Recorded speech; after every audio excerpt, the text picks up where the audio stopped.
wa as'aluhu bimannihi wa karamihi ayaj'alani wa iyyakum min ahli al-ilmi wal qur'ani tadabbura wa fikha innahu ala kulli syai'in qadir wa bil ijabati jadir. Ayyuhal ikhwatul kiram, kita lanjutkan kajian kita kembali. Kita sudah sampai hadis ke berapa nih, Pak? 15 bukan? 15 ya? Naam, taib. Disebutkan di sini khairiyatu husni qada'id dain. Amal kebaikan membayar hutang dengan cara yang paling baik. Kenapa ini penting dibahas, Pak? Masya Allah. Karena memang udah ada hadisnya dari Nabi kita Muhammad SAW.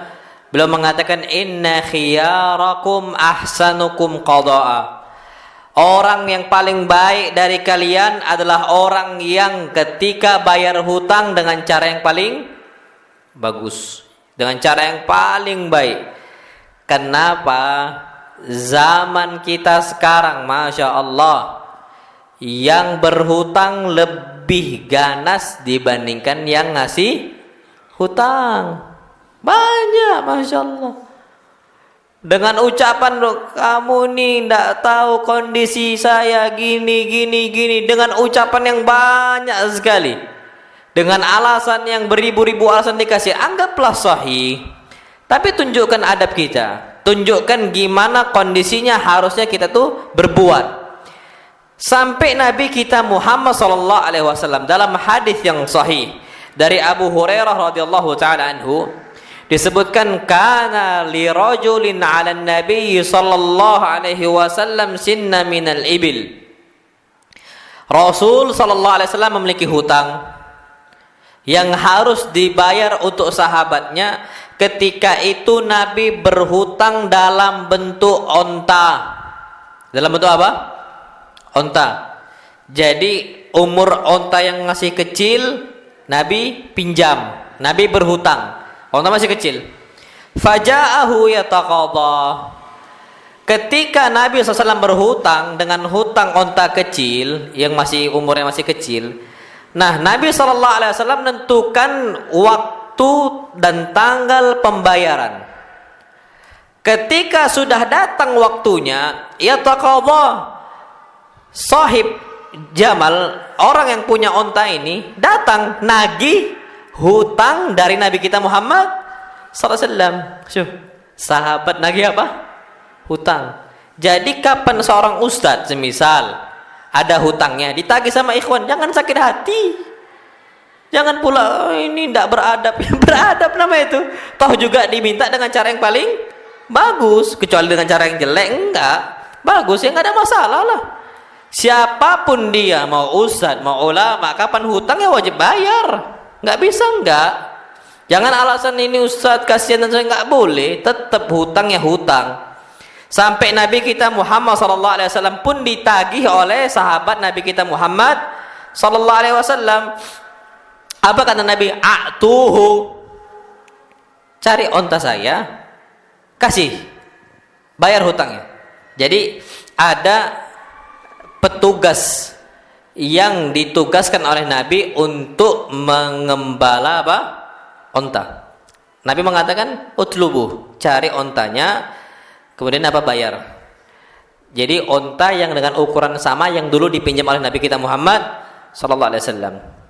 Fatalabu sinnatan falam yajidu lahu illa sinnan fawqaha.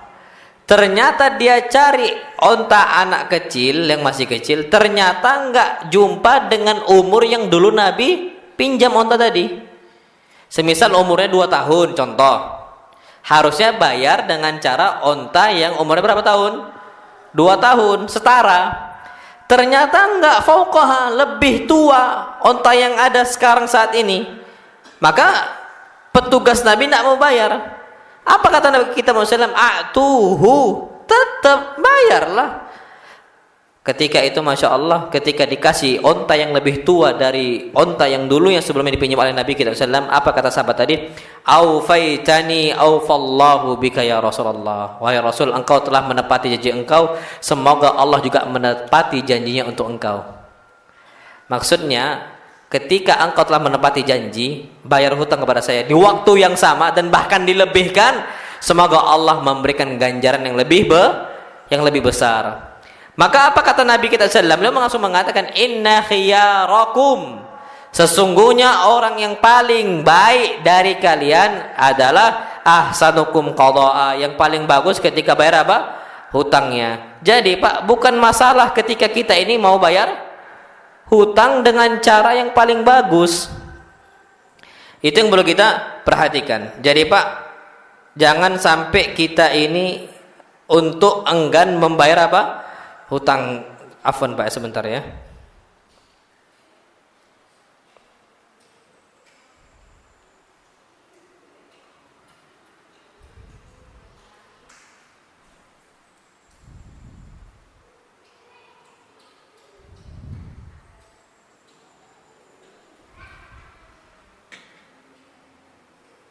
Mana tadi? Sebentar Pak.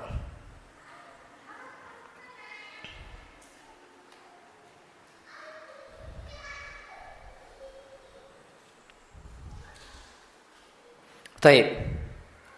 Perhatikan di sini Pak. Apa kata para ulama hadis ini? Ketika seseorang punya hutang, ana punya hutang sama antum. Ana punya hutang sama antum. Ana hutang sama antum 1 juta. Tapi Masya Allah Pak, antum itu rajul khair, orangnya bagus sama ana dan sebagainya.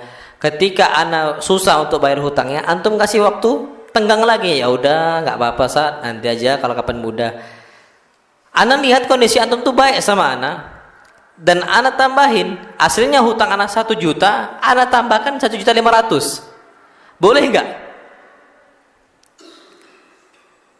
Ana punya hutang 1 juta sama antum. Tapi gara-gara antum baik sama ana tuh mau berterima kasih sama antum. Maka ana lebihkan. Jadi 1.500.000 ketika ana bayar. Boleh atau tak boleh? Atau riba? Boleh. Boleh. Yang riba itu ketika disyaratkan. Hutang 1 juta, bayar 1.500.000 riba. Hutang 1 juta dibayar 1.100.000 riba. Itu disyaratkan. Ketika nggak disyaratkan, itu tidak jatuh kepada akad riba, tapi akad ihsan, berbuat baik kepada orang yang berbuat baik sama kita. Karena Allah berfirman, hal jazaul ihsani illal ihsan.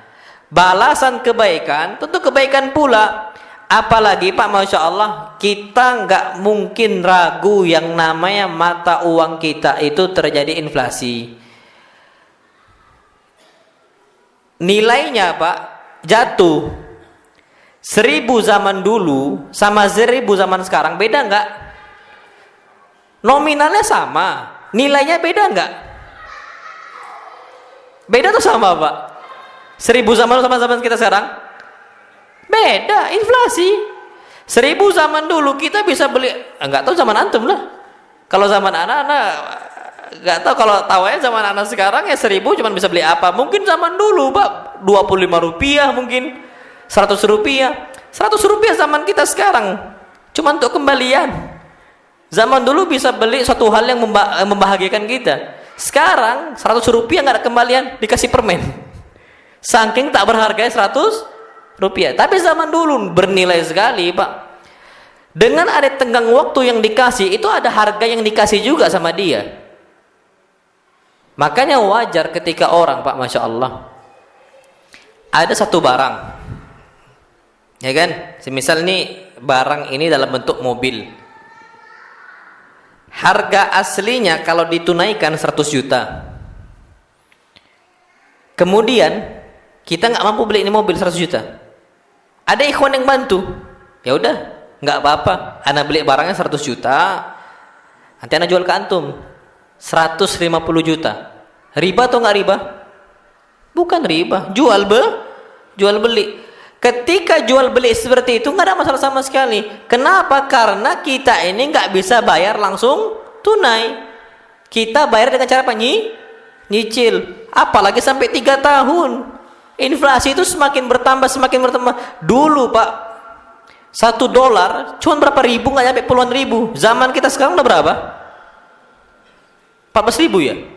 Semakin turunnya mata uang kita. Emas semakin tinggi. Dulu Pak, anak beli emas batangan itu harganya cuma 600-an ribu. Nabung 600.000 dulu.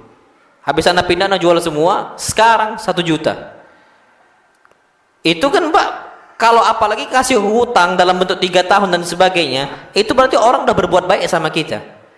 Nah, ketika dia nggak mensyaratkan itu, ada kalanya kita ini disunnahkan untuk berbuat baik sama dia. Tambahkan, anggaplah bukan dalam bentuk uang, kita bisa menambahkan dengan tambah jeruk, tambah buah, tambah apa terserah. Tapi nggak boleh syarat loh ya. Nggak boleh apa?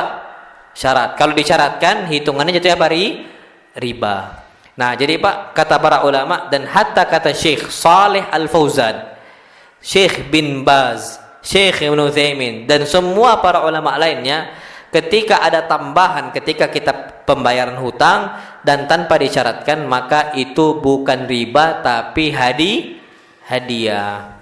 Sedangkan Nabi kita SAW bersabda, tahadu tahabu, salinglah kalian itu saling ngasih hadiah, maka kalian saling mencintai. Kemudian Mbak, faedah yang berikutnya kata para ulama di sini yang dapat kita ambil faedahnya adalah bahwasanya kita ini diperbolehkan berhutang dalam bentuk hewan.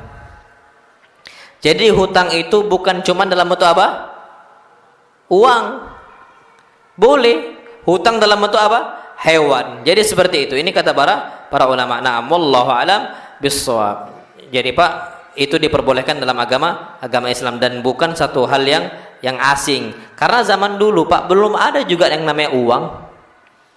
Mereka sistemnya pakai apa? Barter. Itu zaman dulu. Nah, wallahu alam bissawab. Jadi Pak, kalau kita mau berhutang dengan dalam bentuk hewan, dalam bentuk tanaman kebun, berapa batang pohon karet, berapa batang pohon sawit, kita berhutang, nggak ada masalah sama sekali. Nanti saya ganti, nggak ada masalah sama sekali. Itu diperbolehkan, tapi gantinya dengan umur yang sama. Nggak boleh dibawa itu kecuali dia ridho. Kalau kita lebihkan maka itu lebih afdal. Itu yang perlu kita ketahui. Na'am wallahu alam bissawab. Baik, kemudian kata para ulama faedah berikutnya, jawazul mutalabah bid-daini idza halal ajalu. Boleh kita nagih hutang ketika waktu pembayaran sudah tiba. Dan orang yang ditagih istilahnya hutang dia itu untuk dibayar, maka jangan marah. Boleh kok. Jangankan fulan ke fulan. Ini sahabat ke Nabi kita Muhammad sallallahu alaihi wasallam, boleh. Faja'ahu yataqadha, kata sahabat Nabi sallam, kata Abu Hurairah, ini orang ini datang tiba-tiba nagih hutang ya Rasulullah, bayarlah hutangnya, udah datang nih ajalnya, udah datang nih waktunya. Maka itu diperbolehkan. Wallahu alam bissawab. Baik, faedah yang berikutnya apa? Masya Allah, husnu khuluqir Rasul sallallahu alaihi wasallam. Bagusnya akhlak Rasul sallallahu alaihi wasallam. Rasul ketika ditagih hutangnya tak marah. Gak marah Pak, ketika itu hak orang lain. Kapan ada seseorang minta haknya kepada orang lain, itu memang haknya, Rasul gak pernah marah. Yang musibah coba lihat zaman kita sekarang Pak, rakyat minta haknya kepada pejabat. Kadangkala ada pejabat yang zalim oknum semisal, banyak enggak yang marah? Banyak. Banyak yang murka? Banyak. Padahal itu hak orang lain. Dan itu terjadi di mana-mana. Nas'alullah salamatan afiyah. Kalau kita memang ini adalah orang yang bagus akhlaknya, kasih langsung haknya. Jangan ditunda-tunda. Itu yang perlu kita ketahui. Na'am wallahu alam bissawab. Ini pelajaran juga yang dapat kita ambil, bahwasanya kita ini enggak boleh nunda-nunda bayar hutang. Sampai Nabi kita Muhammad sallallahu alaihi wasallam bersabda dalam hadis yang sahih, matlul ghani dzulmun. Orang mampu bayar hutang tapi tak dibayar-bayar, zalim. Wallahi zalim, Pak. Ujung-ujungnya banyak kaum muslimin itu berat ngutangin kepada orang lain gara-gara tak dibayar. Imbasnya ke yang lain. Imbasnya ke ikhwan-ikhwan yang padahal dia ini bisa bayar. Yang mana ikhwan-ikhwan ini selalu tepat bayar hutangnya. Dia kena imbasnya. Dan ada cerita Masya Allah. Salah satu ikhwan kita itu lagi butuh duit waktu itu. Jadi cerita ke anak langsung. Sampai naik ke anak, Ustaz, ke siapa anak harus datang ya? Ke fulan wala siapa gitu kan. Ada coba ke Pak Fulan. Coba ke Pak Fulan, anak tunjukin. Udah Ustaz. Cuman enggak mau bayar. Terus gimana? Beliau cuman bantu anak 1 juta dan enggak usah hitung-hitung lagi. Udah, beliau ngasih aja ke anak 1 juta. Hutang yang itu berapa juta gitu. Tujuan juta kalau nggak salah anak. Loh, kenapa beliau kayak gitu? Iya, karena beliau itu udah trauma ketika ngasih hutang ke orang lain. Capek nagihnya, mending dibebasin. Tapi nggak bisa banyak katanya. Paling orang agnia loh, orang kaya, orang berduit. Ngasih 1 juta, kenapa? Karena udah hilang kepercayaan. Banyak orang-orang athriya, orang-orang kayanya dari kalangan kaum muslimin udah hilang kepercayaan kepada seseorang, kepada sebuah lembaga, kepada sebuah perusahaan atau sebuah apa dan sebagainya. Ketika mau sampai perusahaan aja, Masya Allah, banyak orang nggak percaya sekarang. Mau investasi, masukkan duit, ditilap duitnya, nggak balik keuntungannya. Katanya mudharabah, katanya bagi hasil, banyak yang nggak bisa karena tidak amanah. Dan itu terjadi. Makanya Pak, yang perlu kita ketahui bahwasanya seseorang itu wajib langsung bayar hutangnya ketika sudah tiba waktunya dan ketika dia sudah mampu. Jangan lagi kita tunda-tunda. Na'am, wallahu a'lam bissawab. Baik. Masuk ke hadis yang ke-16. Khairiyatu khuluqil haya. Kebaikan akhlak malu. Nabi kita Muhammad sallallahu alaihi wasallam bersabda dalam hadis yang sahih dari Imran ibn Husain, al-haya'u la ya'ti illa bi khairin. Rasa malu tidak akan muncul kecuali dengan kebaikan. Dalam riwayat lain disebutkan al-haya'u khairun kulluhu. Yang namanya rasa malu semuanya itu baik dan semuanya itu bagus. Makanya sampai Nabi kita Muhammad sallallahu alaihi wasallam bersabda dalam hadis yang sahih, inna mimma adrakan nasu min kalamin nubuwatil ula. Sesungguhnya apa yang didapatkan oleh manusia-manusia dari zaman kenabian awal, dari zaman Nabi Adam alaihis salam, Nabi pertama, sampai zaman kita sekarang. Bukan sampai zaman Nabi, sampai zaman kita sekarang. Apa ucapan mereka? Idza lam tastahi fasna ma syi'ta. Kalau engkau enggak lagi memiliki rasa malu, silahkan perbuat apa yang engkau mau. Makanya kita ini diperintahkan untuk memiliki rasa malu. Dan rasa malu kata para ulama, apa sih rasa malu? Apa sih malu? Malu itu, Pak, ada orang tuh salah persepsi. Antum kenapa kalau pelajaran nggak paham nggak nanya? Malu. Loh, kenapa malu? Ya kan malu kan semua datangnya dengan kebaikan, kata dia.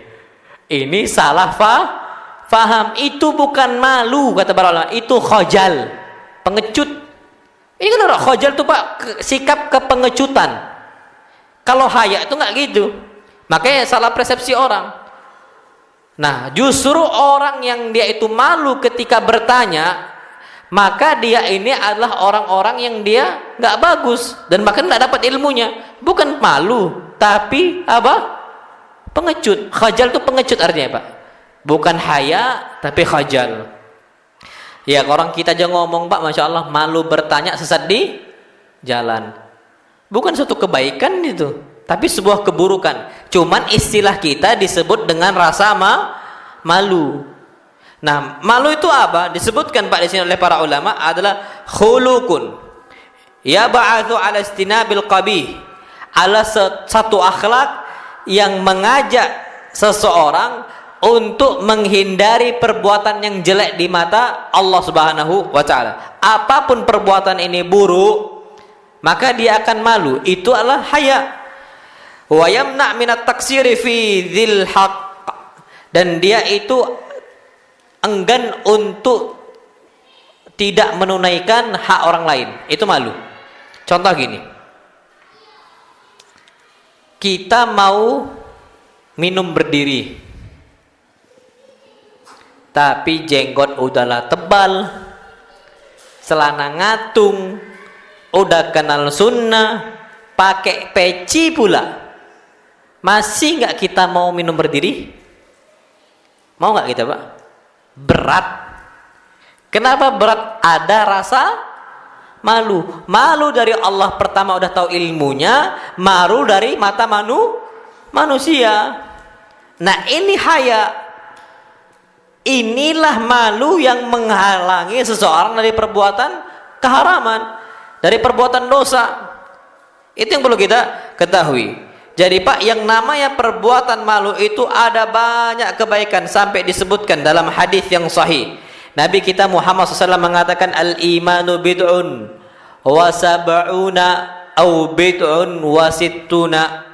Yang namanya iman itu ada 60 cabang lebih atau 70 cabang lebih. Rawil hadis itu ragu, apakah 70 lebih kata Nabi atau 60 lebih? Ragu dia, rawil hadis. Jadi yang ragu itu bukan Nabi, tapi siapa? Perawinya. Di bawah sahabat, ada sahabat, ada tabi'in, ada tabi'in sampai ke imamul hadis. Jadi rawi itu lupa, apakah 60 lebih iman itu ataukah 70 lebih? Apa kata Nabi kita Muhammad sallallahu alaihi wasallam? Afdaluha qaulu la ilaha illallah. Iman yang paling tinggi adalah ucapan la ilaha illallah. Wa adnaha, dan tingkatan iman yang paling rendah, imatatul adza anit thariq. Kita hindarkan barang-barang yang mengganggu dari jalan. Kalau sekarang Pak, justru menaruh barang yang mengganggu di jalan. Gentong ditaruh di tengah jalan, ban mobil ditaruh tengah jalan. Padahal zaman Nabi SAW, sahabat tuh diceritakan oleh Nabi kita SAW, dakhalal jannata rajulun bisyaukatin. Ada salah seorang masuk surga gara-gara syaukah, satu tanaman berduri yang dia hindarkan, azalaha anit tariq, yang dia jauhkan dari jalan, dia buang, masuk surga. Sekarang Pak, mafhumul mukhalafah, pemahaman terbaliknya, kalau kita letakkan itu gangguan di tengah jalan, berarti apa? Masuk neraka. Udah gitu aja. Itu mafhum mukhalafah. Gini Pak, mafhum mukhalafah itu pemahaman terbalik. Kalau orang menjaga kehormatan diri masuk surga, berarti orang zina masuk neraka. Kalau orang menghindarkan gangguan dari jalan masuk surga, berarti orang yang meletakkan gangguan di jalan masuk apa? Neraka. Udah selesai. Karena dia milisi iman. Jadi Pak, bahaya yang untuk letakkan jalan-jalan itu dan sebagai gangguan jalan itu bahaya. Kecuali Pak, dia itu memang ditutup jalannya. Karena pemerintah yang letakkan ada maslahat yang lebih besar, ya silahkan. Itu bukan gangguan namanya. Itu justru menertibkan. Itu boleh. Kalau resmi lo ya. Kalau apa? Resmi. Nah, apa kata Nabi SAW terakhir? Wal haya'u syu'batun minal iman. Dan rasa malu adalah salah satu cabang dari cabang-cabang iman. Semakin tinggi rasa malu seorang, semakin tinggi pula apa? Imannya. Ada salah satu anak Pak, Masya Allah, salah satu santri, ketika dia ditanya sama ustadznya ketika ujian, ada soal ketika ujian, dia nggak mau jawab soal itu ketika dia ragu. Apa kata dia? Dia mengatakan, ana takut kalau sembarangan jawab diadab sama Allah. Syuh. Sampai segitunya loh, adik kelas sana. Dia ngomong, ana ini takut kalau salah jawab diadab sama siapa? Allah. Malunya tinggi tuh Pak. Padahal cuman lembar ujian. Takut dia, nggak berani, malu dia sama Allah. Mengatakan suatu hal yang dia nggak tahu, dia katakan. Dia menulis suatu hal yang dia nggak tahu, dia tulis. Ini Ustaz Faiz nih, padahal ujiannya Ustaz Faiz. Gak apa-apa, jawab aja. Maafu insyaallah, ma'adzur, dimaafkan. Antum yang maafkan, Allah belum tentu maafkan. Ajib manusia ini ya Pak. Makanya kita itu ada kalanya penting untuk ada rasa malu. Cuman itu Pak, sebenarnya malunya berlebihan. Sebenarnya boleh-boleh saja. Kalau saatnya kira-kira kita bisa jawab, itu boleh-boleh saja. Kecuali kita berfatwa untuk manusia. Tapi kalau untuk letak jawaban, itu nggak ada dampak untuk orang lain dan nggak ada dampak untuk diri kita. Mudah-mudahan itu cuma sekedar gimana ustadznya tahu kadar kemampuan kita ketika pelajaran itu. Makanya anak sering, kalau nggak salah udah sampaikan juga di sini kalau nggak salah. Syekh Utsman Al-Khamis cerita, nggak tahu ada cerita atau belum. Jadi ketika itu Pak, ada salah satu ulama namanya Syekh Muhammad Al-Amin Asy-Syinkiti. Syekh Muhammad Al-Amin Asy-Syinkiti. Ini ulama besar bidang tafsir Al-Quran Al-Karim. Ketika Syekh bin Baz jadi rektor di Jamiah Islamiyah, beliau itu termasuk pengajar guru besarnya di sana dan ngajar di Masjid Nabawi juga. Ketika ujian berlangsung di Jamiah Islamiyah, ini cerita Syekh Utsman Al-Khamis, walaupun mahasiswa-mahasiswa itu berselisih terjadi atau enggak cerita itu. Ketika itu Pak berlangsung ujian itu, Syekh Muhammad Al-Amin Asy-Syinkiti, ketika beliau ngawas ujian, ada santri yang nanya, ada mahasiswa yang nanya, dia mengatakan, "Ya Syekh, mal maksud min hadza soal? Apa maksud dari soal ini? Apa jawabannya?" Dijawab Pak, "Al maksud kada. Maksudnya ini itu. Dijawab sama Syekh Muhammad Asy-Syinkiti. Ada lagi nanya, "Syekh, gini. Dijawab sama Syekh, ini. Pak, nyampe lah berita itu ke Syekh bin Baz. Syekh bin Baz pun panggil Syekh Muhammad Al-Amin Asy-Syinkiti. Sampai dia mengatakan, "Kenapa engkau jawab soal itu? Itu kan ujian. Nanti semuanya bakal pada benar semua." Apa kata Syekh Muhammad Al-Amin Asy-Syinkiti? Rasulullah sallallahu alaihi wasallam bersabda dalam hadis yang sahih, "Man su'ila an ilmin fakatamah uljiba milijamin minan nar." Siapa saja yang ditanya tentang sebuah hukum, ternyata dia nggak mau jawab dan dia tahu hukumnya, uljima bilijamin minan nar. Allah akan cambuk dia dengan cambukan api neraka. Syekh Muhammad Al-Amin Asy-Syinkiti. Sampai apa kata Syekh bin Baz? Ini kan cuma untuk ujian kita biar tahu kadar kemampuan anak-anak. Apa kata beliau? Sama Pak, persis. Aku nggak siap untuk diadab oleh Allah SWT. Akhirnya Pak, sejak saat itu Syekh Muhammad Al-Amin Asy-Syinkiti tidak pernah ngawas ujian lagi. Kenapa? Setiap ngawas selalu dijawab. Bayangkan antum, malu sama Allah, takut gitu loh Pak. Makanya wajarlah Allah Subhanahu wa taala berfirman, yastakhfuna minan nasi wa la yastakhfuna minallah. Mereka ini malu-malu dari manusia, tapi tak malu dari siapa? Allah. Kalau nih Syekh Muhammad Al-Amin Asy-Syinkiti, itu beliau nggak malu dari Syekh bin Baz. Terserah Syekh bin Baz mau nganggap saya ini apa. Tapi beliau malu dari siapa? Allah SWT. Dan itu Pak ajibnya mereka. Gimana mereka itu khuluqul haya, sikap rasa malu itu yatajassad fi jasadi, sudah mengakar dalam tubuh-tubuh mereka. Itu para ulama zaman dulu, haya. Sekarang nih Pak, Masya Allah, al-haya itu udah terbuang di zaman kita. Seakan-akan banyak manusia tak lagi ada akhlak malu.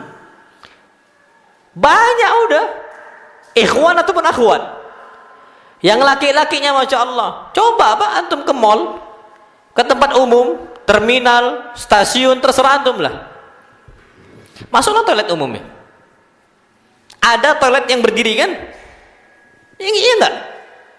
Orang kencing di situ, Pak, buka celana di situ, terlihat di situ. Sebelahnya pun bisa nengok. Sebelahnya bisa apa?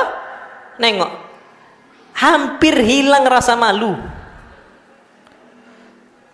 Beda dengan Nabi kita Muhammad SAW. Apa kata para sahabat? Kana Rasulullah sallallahu alaihi wasallam idza dakhala al-khala. Nabi SAW jika beliau itu mau buang hajat, zahab al-madhhab.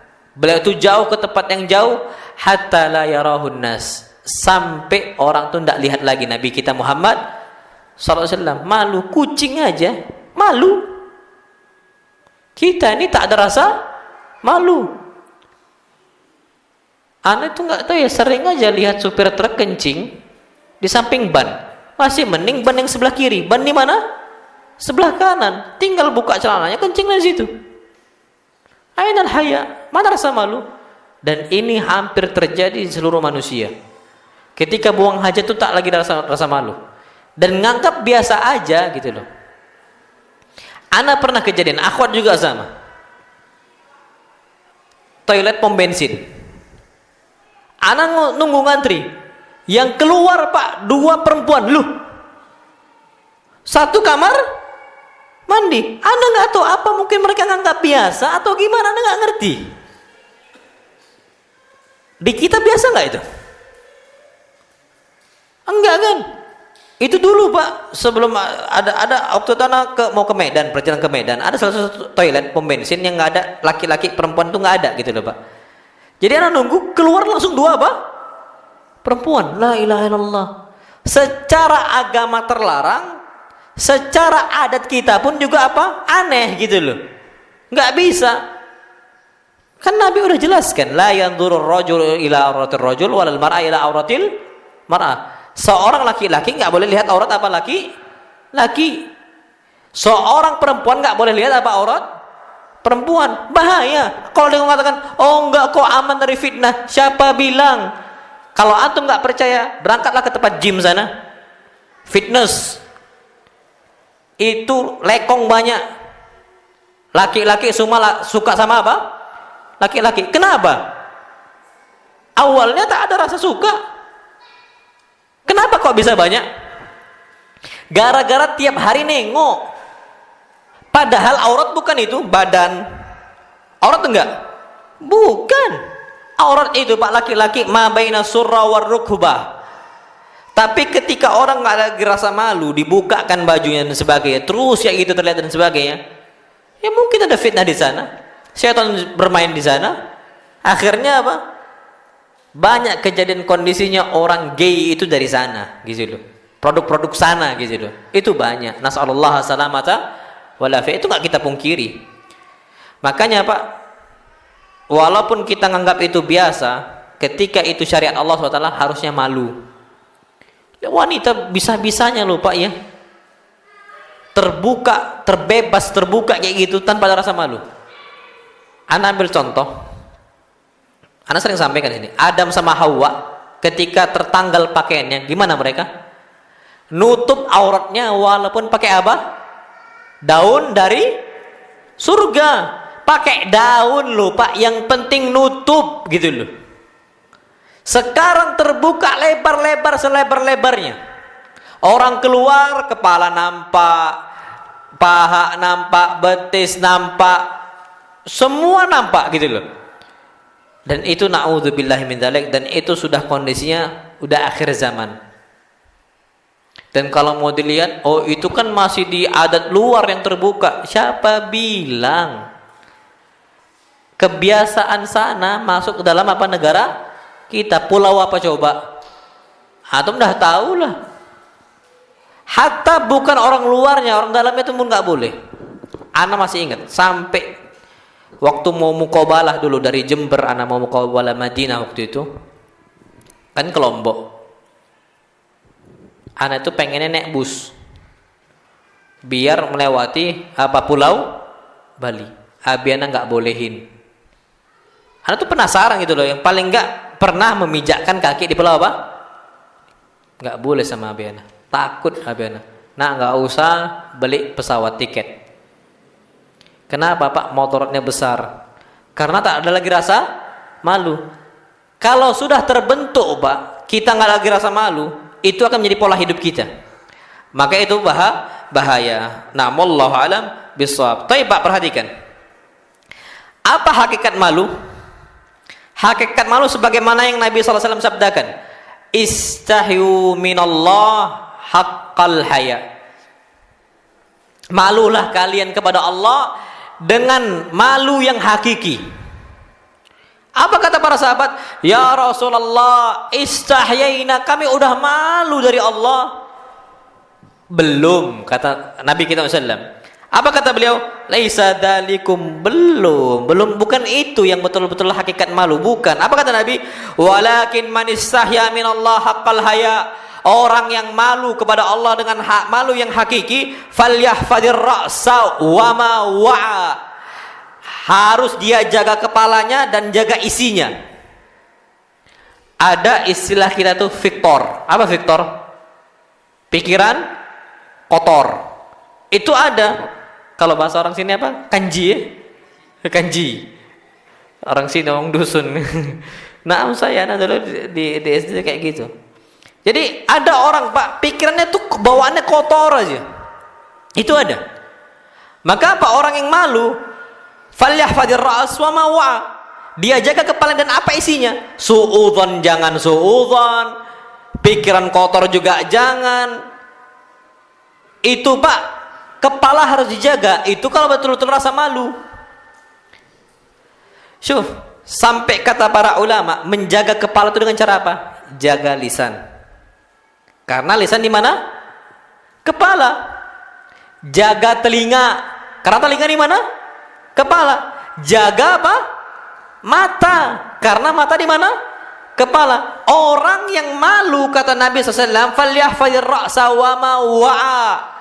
Dia jaga kepala dia dan apa yang ada di kepala dia. Nggak mau lihat sembarangan karena mata di kepala. Nggak mau dengar sembarangan karena telinga di mana? Kepala. Nggak mau dengar musik, nggak mau dengar ghibah, nggak candu dengan obrolan-obrolan yang melalaikan. Apalagi musik, naudzubillah. Dia kalau mau dengar musik dia tuh malu, bahkan gelisah, nggak suka, dan bahkan benci. Kapan orang udah benci dengan dengar musik Pak, itu Allah udah kasih taufik untuk dia. Walhamdulillah. Ada beberapa orang Pak, kalau udah musik itu muncul, itu gelisah dia, nggak senang, benci dia. Itu orang Allah udah kasih apa? Taufik kepada dia. Itu dijaga Pak. Lisan juga sama. Kemudian apa? Falyahfadir ra'sa wa ma wa'a walyahfadil batna wa ma hawa. Dan juga kalau dia ini malu, betul-betul malu, jaga perut dan isinya. Perut nih Pak, jaga yang halal dan yang haram. Kapan yang haram tinggalkan, kapan yang halal silahkan, tafadhol. Dan kaidahnya Pak dalam agama Islam, al-aslu fil asya' al-ibahah. Asal segala sesuatu itu mubah hukumnya. Hatta ya'tiyad dalilu ala tahrim, sampai dia itu datang dalil keharamannya. Kalau syubhat dia juga tinggalkan. Syufa. Contoh gini. Kalau salah seorang ustadz, salah seorang ulama, salah seorang dai tidak menjaga perutnya dan isinya, itu berat bagi mereka. Ambil contoh. Ada salah satu merek bir. Salah satu merek apa? Bir. Yang notabennya, yang kebanyakannya, yang mayoritasnya produk-produknya itu mengandung alkohol. Ternyata dia juga mengeluarkan satu minuman alkohol 0%, cuman murni minuman. Tapi orang dai, ustadz, orang yang dia itu malu sama Allah, untuk minum merek itu pun gak bakal mau dia. Minimal dia sadar bisa menguntungkan pabrik pembuat apa? Bir. Gak mau, malu. Mereknya bir ini 0% kandungannya. Minuman biasa, isinya jus lah semisal. Halal. Tapi gimana? Nggak bagus. Dia jaga perut dan isinya. Antum tahu nggak? Ada dulu permen bentuk rokok. Tahu kan? Ada nggak itu? Ada kan? Antum mau nggak makan itu? Permen dalam bentuk rokok, mau nggak antum makan? Nggak bakal mau kita. Sampai katanya pun rokok herbal. Kenapa antum ngerokok? Herbal ya akhi, halal. Anggaplah pun halal, cuman mayoritas orang yang pakai itu apa? Haram. Nikotin ada, apa ada dan sebagainya. Ternyata pun rokok herbal itu tetap haram karena ada campuran nikotinnya. Bacalah Pak di Google, itu tetap nggak boleh. Yang jual ustadz, cuman ustadz-ustadzan, ustadz gadungan kan gitu. Nggak dijelas siapa yang pelajarannya di mana, belajar di mana, ustadz siapa dan sebagainya. Ustadz yang jual itu Pak, herbal kata dia, cuman isinya tetap haram. Kita pun malu untuk minum itu. Ini kata para ulama. Jadi hatta itu halal, tapi satu hal yang itu bisa mengganggu kehormatan diri kita dijaga sama mereka, nggak mau masuk itu berat bagi mereka, berat. Jadi Pak, kata para ulama, orang yang rasa malu itu ada, dia jaga perutnya dan apa yang mereka isi itu dijaga betul-betul Pak, dijaga. Walaupun anggaplah itu haram, tapi identik dengan keharaman. Sampai ada yang mengatakan, ya nggak apa-apa, ini kan halal, yang penting halal. Iya betul, kalau halal minumlah di kamar sendiri, nggak apa-apa.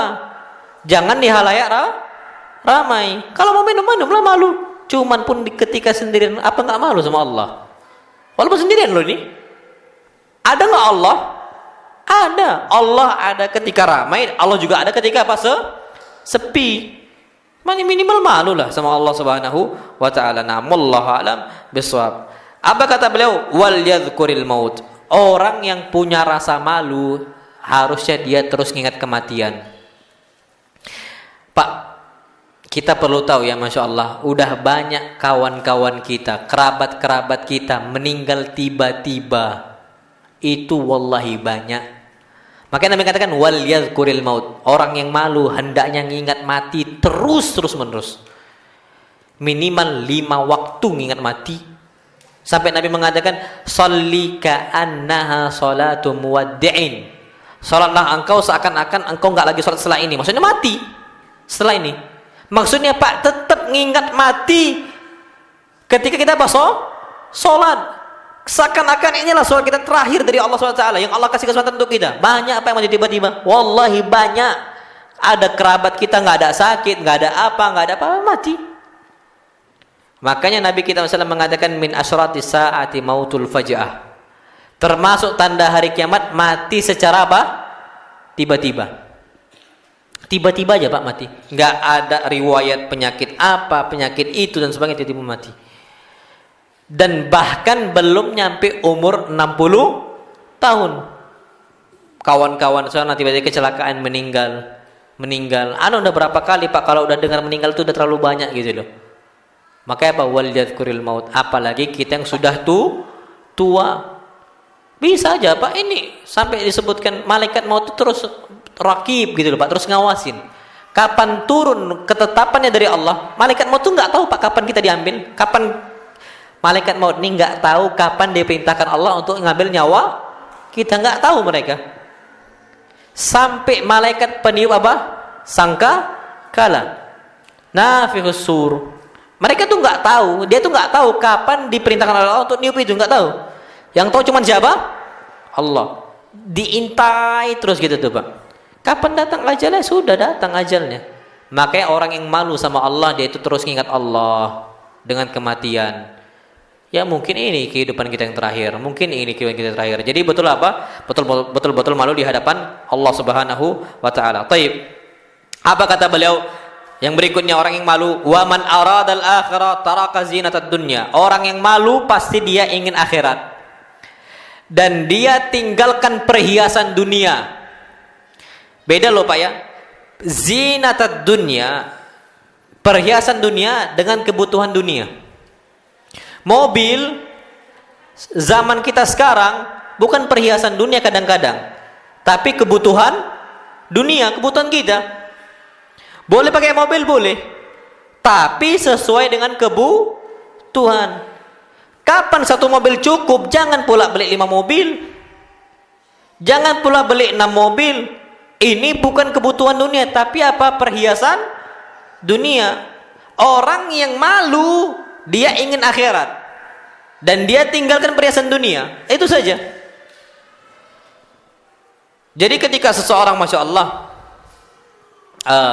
ambil contoh rumah, cukup bagi dia rumah berapa kali berapa, nggak perlu kita itu habiskan uang kita dengan lebarnya, Masya Allah, dengan tingkat nih, Masya Allah, kalau nggak dibutuhkan. Kecuali butuh, anak banyak, wajar. Tapi kalau kita lah cuman ikut program KB pula lagi, anak 2 cuman nakal-nakal pula. Mending 10 tapi apa? Bagus. Adalah 2 anak, terpaksa ikut 2 anak, sudah apa? Pakai masang apa? Spiral apa?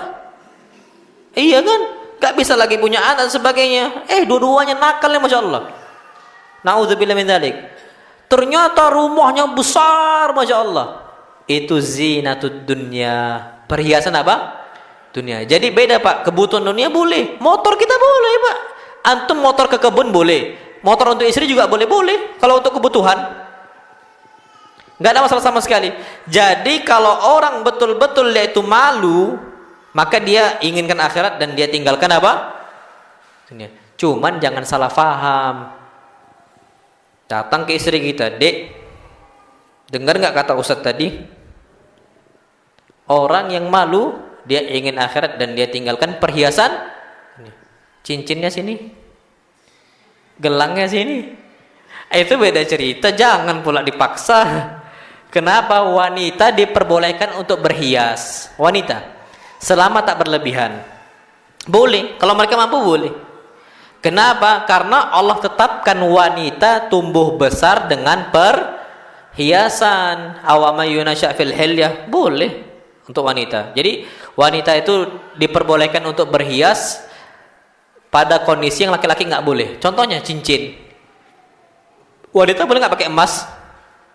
Boleh. Laki-laki tak boleh. Kalau kita pakai berarti kita ingin perhiasan dunia. Wanita enggak, memang wajar tabiat dia. Pakai gelang, boleh enggak laki-laki? Tak boleh. Wanita boleh. Kalung, wanita boleh enggak? Boleh. Laki-laki tak boleh. Khal, gelang kaki, boleh enggak laki-laki? Enggak boleh. Kapan ada anak tuh pakai gelang kaki, Pak, gunting aja. Laki kok lanang pakai apa? Gelang, gunting aja, Pak, enggak ada masalah. Takut nanti kemayu dia. Ada orang kemayu itu, Pak, gara-gara makanya, Masya Allah, dulu di pondok yang boleh pakai cincin itu orang-orang yang besar aja. Yang masih kecilnya nggak boleh. Kenapa? Kejadian, Masya Allah, waktu itu pakai cincin, ngambil pena, tahu antum? Ngambil pena, Pak, kayak gini tangannya. Gara-gara takut cincinnya apa? Rusak. Lama-lama kemayu, ngondek gitu loh, Pak. Itu yang bahaya. Sampai jalan pun tangannya kayak gitu. Makanya itu padahal cincin diperbolehkan loh ya. Apalagi yang lain, gelang, kalung. Awalnya normal, lama-lama apa? Ngondek. Pakai apa? Anting. Perempuan boleh, silahkan. Sampai pakai anting di hidung boleh perempuan. Kalau antum mau, Dek, kayaknya ini cantik nih, orang-orang India nih, coba pakai dulu. Pakai apa? Pakai hidung boleh. Semua para ulama sepakat boleh. Selama itu kebiasaan masyarakat kita boleh, nggak ada masalah. Dan dalil nggak mengharamkan itu, nggak ada yang mengharamkannya. Ketika kita mau silahkan. Tapi laki-laki pakai gitu, Pak, boleh nggak? Haram. Sampai di India pun laki-lakinya nggak ada yang pakai apa? Di hidung. Nah ini jadi jangan salah paham Pak. Oh kalau orang malu dia akan inginkan akhirat dan dia akan tinggalkan perhiasan dunia. Ngomong ke istrinya, ini salah paham. Ini apa? Salah paham. Nah wallahu alam bisawab. Apa kata beliau? Faman fa'ala dzalika faqad istahya minallah haqqal haya.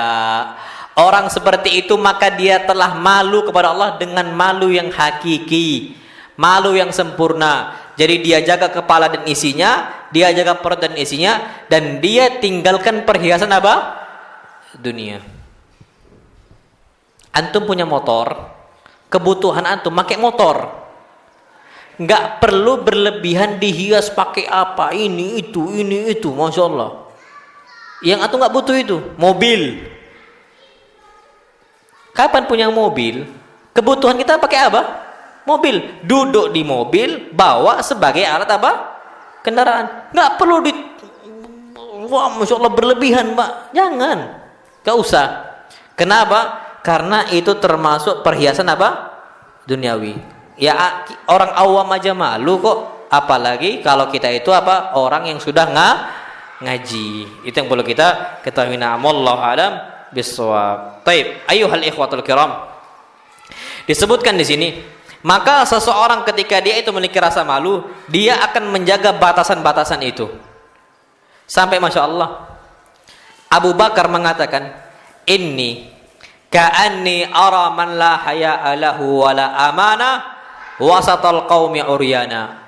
Aku kalau melihat seseorang yang dia itu nggak ada rasa malu dan dia itu nggak ada lagi amanah bagi dia, aku lihat seperti dia telanjang di tengah-tengah kaum.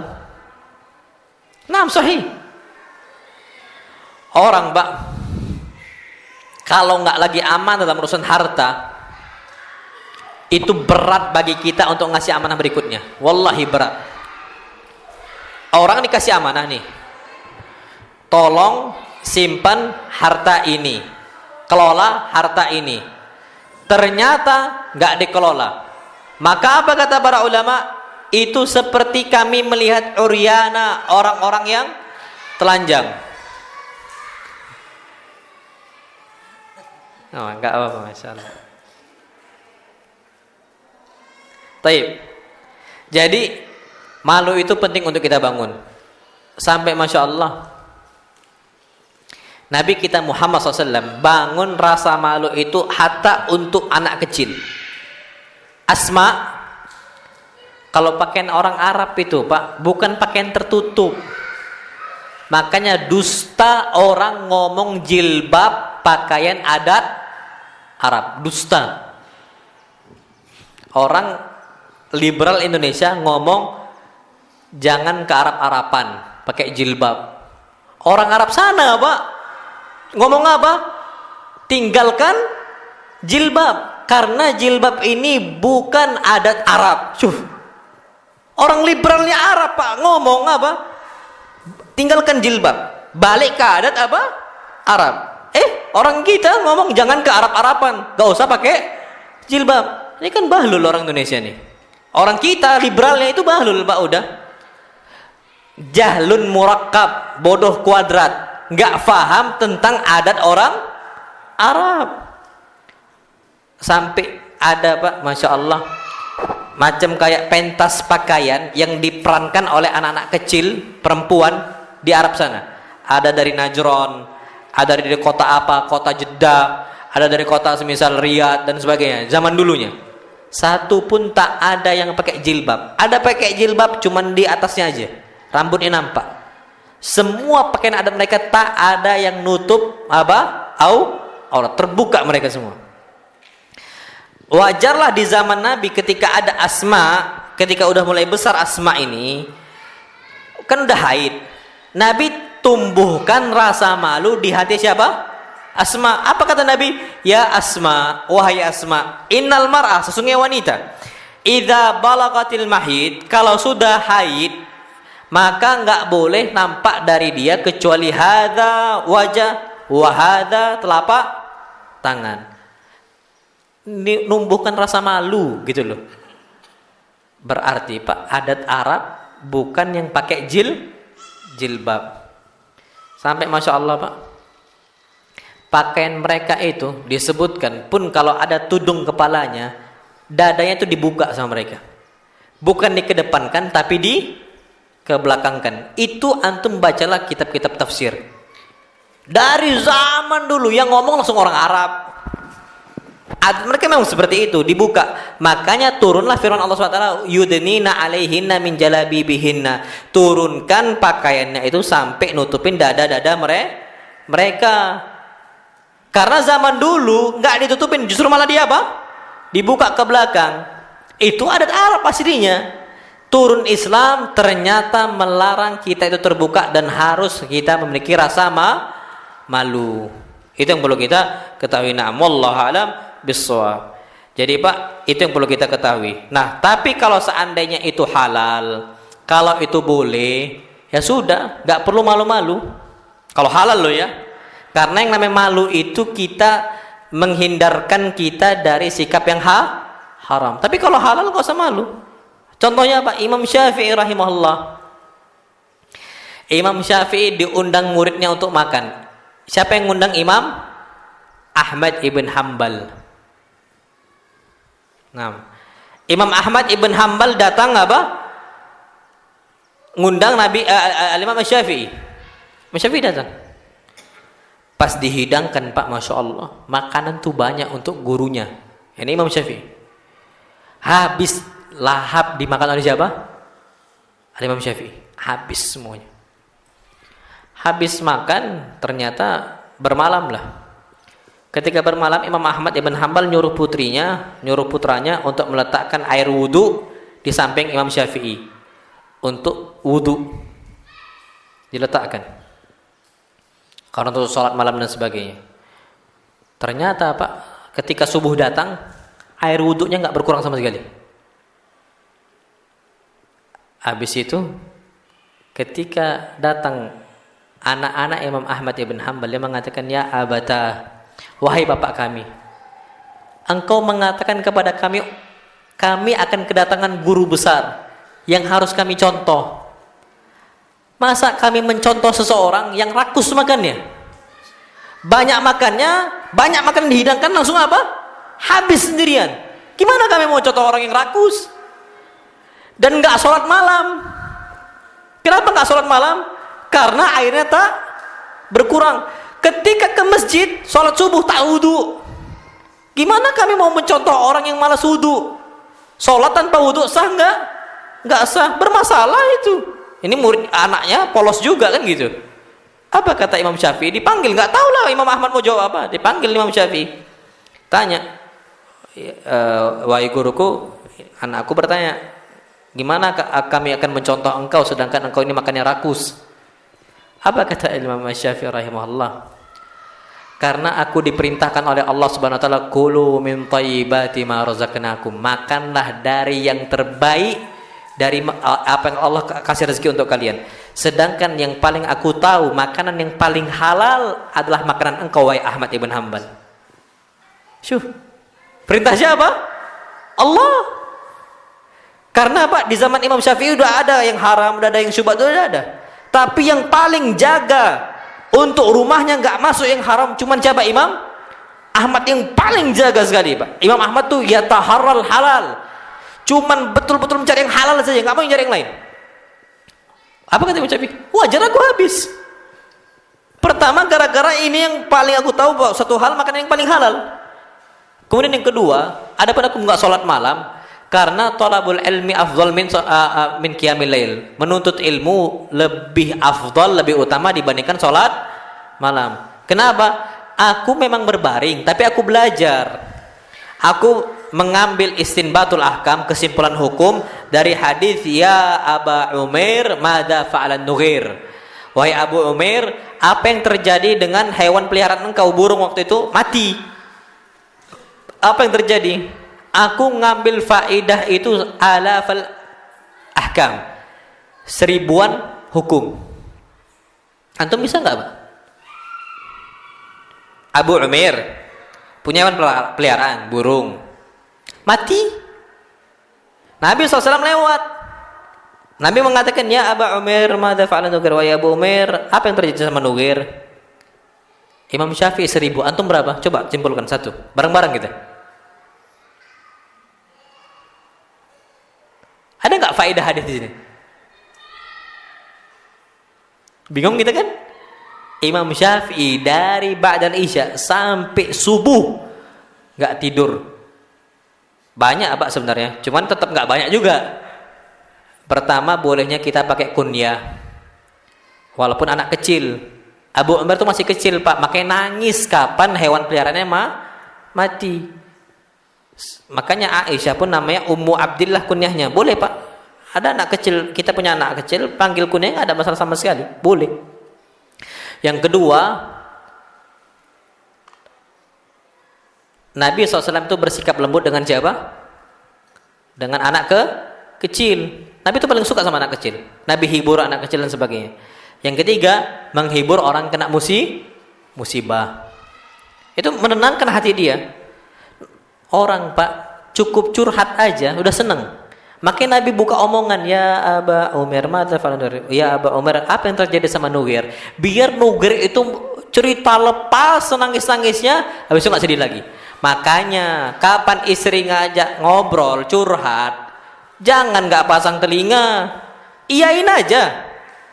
Oh iya dek ya, iya bang gini. Oh iya, oh gini. Oh betul iya. Abang paham nggak sih apa yang diceritain? Faham lah apa? Nah Allah alam kalau itu. Jadi iyain aja dulu nggak apa-apa.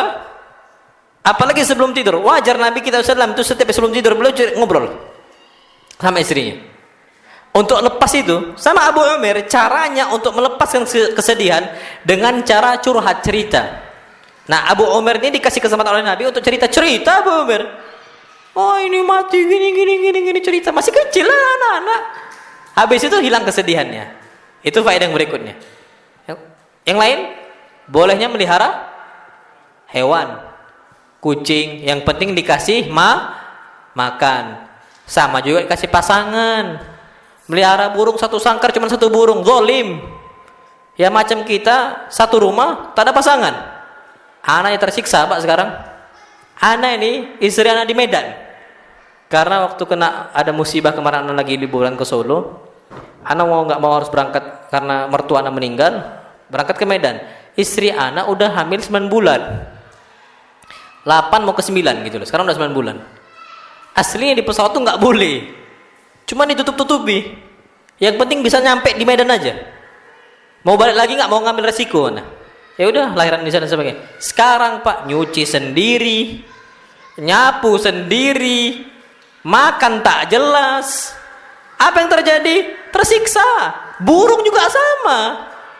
Nggak ada pasangan tuh berat. Karena burungnya ada syahwat, manusia juga ada syahwat. Nggak bisa Pak hidup sendirian kita. Kasih pasangan. Zalim kita Pak nggak ada pasangan. Kasih sepasang ini jantan betina. Jangan 2 jantan-jantan, nggak bisa juga. Harus jantan sama apa betina. Mesinnya gimana? Ya tanya ada penjualnya. Kan paham dia. Oh ini jantan masukkan. Oh ini betina masukkan. Kalau nggak sepasang zalim kita. Anak tersiksa Pak sekarang. Pengen cepat ya Allah, kapanlah ini ya lahiran. Udah gitu aja nah. Nggak bisa. Lah, Adam tinggal di surga dengan kenikmatan, semua kenikmatan banyak. Tetap ada yang kurang. Allah tetap menciptakan Hawa untuk siapa? Adam. Hawa diciptakan di atas muka bumi atau di surga? Di surga. Bukan di atas muka bumi Pak. Kalau di bumi wajar. Karena kenapa? Bumi ini tempatnya ujian, tempatnya cobaan, tempatnya semua Masya Allah syaka, kesengsaraan. Butuh pasangan kita. Tapi Adam dulunya tinggal di surga. Kenikmatan ada, buahnya ada, anggurnya ada, sungainya ada, semuanya ada. Tetap nggak nyaman ketika tidak ada apa? Pasangan. Tetap diciptakan. Makanya nikmat terbesar bagi kita, kita memiliki apa? Di surga nanti? Punya apa? Kok takut antum jawabnya? Punya apa? Pasangan. Siapa? Istri dan bidadari. Istri kita di dunia sama istri kita di akhirat nanti. Itu nikmat terbesar, tetap nggak bisa kita lepas dari pasangan kita. Sampai di dunia pun, kapan istri kita zalim sama kita, yang marah siapa? Bidadari. Innama anti dakhil. Sesungguhnya engkau tuh sebentar aja sama suami engkau, dia akan lama bersama kami dan meninggalkan engkau. Syuf, cemburu Pak yang di atas. Di bidadari itu cemburu.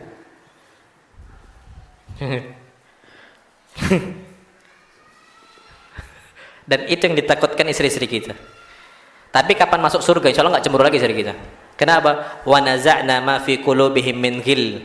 Kalau udah masuk surga, dicabut oleh Allah SWT sikap benci, sikap hasad, sikap tak suka, Allah cabut. Jadi kapan istri kita jumpa kita, melihat kita sama bidadari, senang mereka. Walhamdulillah. Makanya kapan istri antum nggak senang kalau antum menikah lagi, wajar. Karena kita masih di dunia. Kecuali dia betul-betul ridha, yaitu alhamdulillah. Tapi paling 0,1% yang ada, bukan 1%, 0,1%. Lah Aisyah aja cemburu kok. Aisyah lo ya cemburu. Cemburunya bukan istri dengan istri Nabi yang masih hidup. Dengan istri Nabi yang sudah apa? Meninggal siapa? Khadijah. Ya Allah, cemburunya betul-betul cemburu nian gitu loh. Sikit-sikit nyebut Khadijah, sikit-sikit Khadijah, sikit-sikit Khadijah. Cemburu Aisyah. Kalau Aisyah sampai kayak gitu, wajarlah kita, istri kita cemburu kalau kita nikah lagi. Wajar. Cuman jangan sampai wajar ini mengharamkan apa yang Allah halalkan. Itu saja. Dan juga di luar apa batas koridor syariat. Jadi ala kulli di sini Pak, kita itu mau tak mau dari hadis, bawa balik lagi ke Abu Umair. Hampir lupa nih. Jadi kapan melihara hewan, kasih apa? Pasangan. Kalau nggak tersiksa Pak, ana sekarang ya Allah di rumah nyapu rumah, ngepel rumah, tidurnya di masjid. Udah jadi ini orang-orang apa? Kawannya Abu Hurairah, Ashabu Suffah. Apa tinggal di masjid, bawa bantal, guling, selimut, tidur. Nanti tidur di kantor, bawa selimut, guling, tidur di kantor. Walhamdulillah karena memang banyak kerjaan juga, hikmah Allah. Kuliah ya iya, tambah banyak kerjaannya, tugas semakin banyak. Mungkin kalau ada istri anak pun terbengkalai istri anak mungkin. Hikmah Allah itu udah semua. Alhamdulillah juga ya akhirnya kita bisa fokus untuk apa?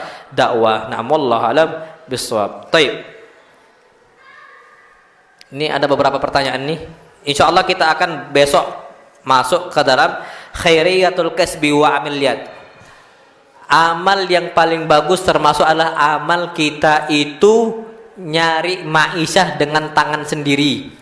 Usaha kita, bukan minta. Itu nanti akan kita bahas pada pertemuan berikutnya. Naam. Nah, fadhal Pak. Silakan. Assalamualaikum warahmatullahi wabarakatuh.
Nampak nggak Pak? Ini, oke.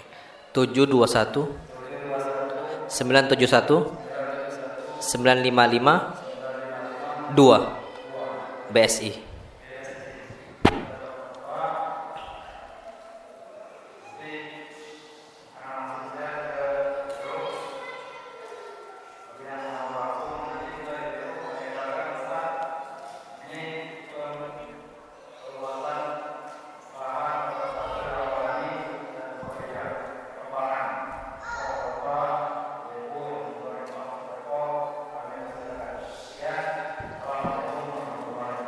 Waalaikumsalam warahmatullahi wabarakatuh. Taib. Nah, Mbak, jadi termasuk pahala yang terus mengalir ketika kita hidup ataupun ketika kita sudah wafat adalah amal jariyah, termasuk di sini wakaf tanah. Ketika wakaf tanah itu untuk Allah, di jalan Allah, yang kita keluarkan akan terus ngalir terus setiap hari gara-gara faidahnya diambil oleh kaum muslimin. Kita keluarkan untuk kaum muslimin. Jadi jangan ragu untuk mewakafkan tanah, keluarkan harta kita sebisa kita, itu sangat bermanfaat bagi kehidupan kita. Wallahu a'lam bishawab. Taib. Kita masuk ke pertanyaan di sini. Waalaikumsalam, Ustaz. Apakah benar kalau kita tidak bisa bangun untuk sholat subuh dikencingin setan? Mohon penjelasannya. Kalau seandainya itu terjadi tiap hari, dalam kondisi dia sehat, dalam kondisi dia bugar, dalam kondisi dia nggak sakit, tak bisa bangun subuh, betul. Hadis Nabi kita Muhammad SAW tentang salah seorang, sukanya itu bangun ketika waktu syuruk.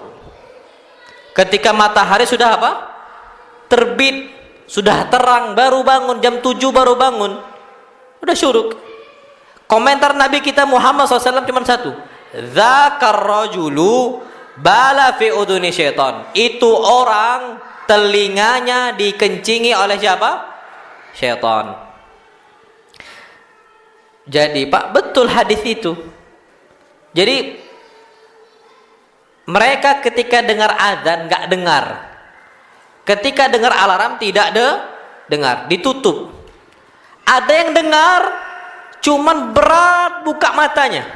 Ada dengar, dia dengar, belum sampai ke derajat dikencingi oleh setan. Cuman pas buka mata berat, macam kayak berapa kilo aja nih Pak, kelopak mata nih berat bagi dia.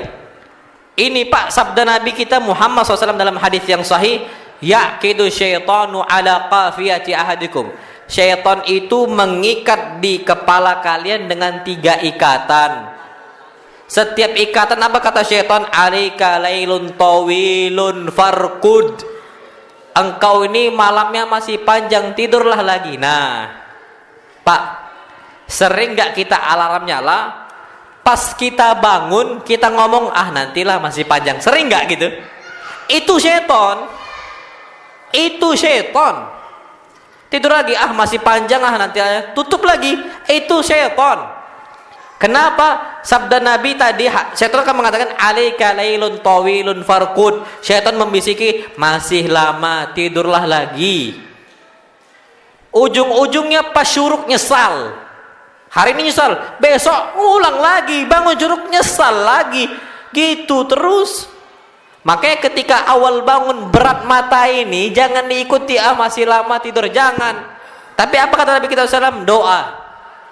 Apa doanya? Alhamdulillahilladzi ahyana ba'dama amatana walinusyur. Itu lebih mudah kita buka matanya. Habis itu jangan stop. Kenapa? Kalau stop udah terbangun kita duduk, nggak langsung berangkat wudhu, syaitan akan mengatakan alaika lailun tawilun farkud. Masih lama, tidur lagi. Ujung-ujungnya nantilah wudhunya, tidur lagi, bangun syuruk. Banyak kayak gitu Pak, dilawan langsung wudhu. Nah kalau sudah wudhu, nah ini kejadian baru subuh tadi Pak di pondok. Subuh tadi udah wudhu, pakai jubah santri ini, pakai peci, nyari masuk tempat kamar masjid. Biasanya kan masjid kan ada kamar kan, kamar untuk sound system. Masuk, dia lanjut tidur dalam situ. Ya Allahu Akbar. Udah wudhu Pak, udah bangun, pakai jubah, pakai peci. Kenapa? Nggak sholat dia. Coba lanjutkan dengan sholat, insya Allah terbuka 3 tali syaitan. Apa kata Nabi? Asbahana syaitan thayyiban nafas. Di pagi hari dia akan semangat dan jiwanya masya Allah senang untuk beramal soleh, bekerja dan sebagainya. Ternyata Pak ini santri tidur lagi. Yang lucunya Pak, masya Allah, udahlah bangun-bangun matanya merah. Ini dari kamar sound system, mata tuh merah Pak, mata merah. Mau masuk sofa aja dia, nggak mau wudhu. Ya Allah Akbar, ana yakin kalau dia nggak wudhu sholat Allahu Akbar baru alhamdulillah rabbil alamin dah. Kepala udah kemana-mana itu Pak. Udah keliling dunia kepala muter-muter. Makanya ini semua syaitan. Jadi betul nggak dikencing syaitan? Betul, 100% fix. Gak ragu lagi. Makanya orang kayak gitu tuh nggak dengar lagi alarm, nggak dengar lagi adzan dan sebagainya. Kecuali capek, wajar. Kalau capek ini manusiawi Pak. Dia itu habis safar, dia itu tidurnya kemalaman, itu wajar manusiawi kalau nggak dengar. Karena tubuh dia memang belum siap untuk terima bangun terlalu apa? Cepat. Apalagi dia begadang karena memang ada musibah dan apa, memang wajar. Tapi kalau bangunnya udahlah habis isya, azannya jam 5, masih juga nggak terbangun, musibah itu. Nggak tahu musibah. Ketika dikorek Pak, antum tahu apa nah? Congek kan? Apa? Ya kan dikorek itu Pak, kotorannya itu aman dia. Tapi kenapa bisa? Udah mati telinganya dari zikir kepada Allah SWT. Orang kayak gitu Pak biasanya malas dengar Al-Quran, malas ngikutin Quran tuh malas. Kapan dengar Quran tuh capek, bosan. Tapi kapan dengar musik apa? Senang. Itu tanda-tanda orang yang nggak datang ke masjid. Cobalah. Hampir semuanya orang kalau masuk ke masjid, cobalah tengok. Musiknya rajin, Qurannya apa? Malas. Hampir rata. Makanya hati-hati. Allah alam bisawab. Nah,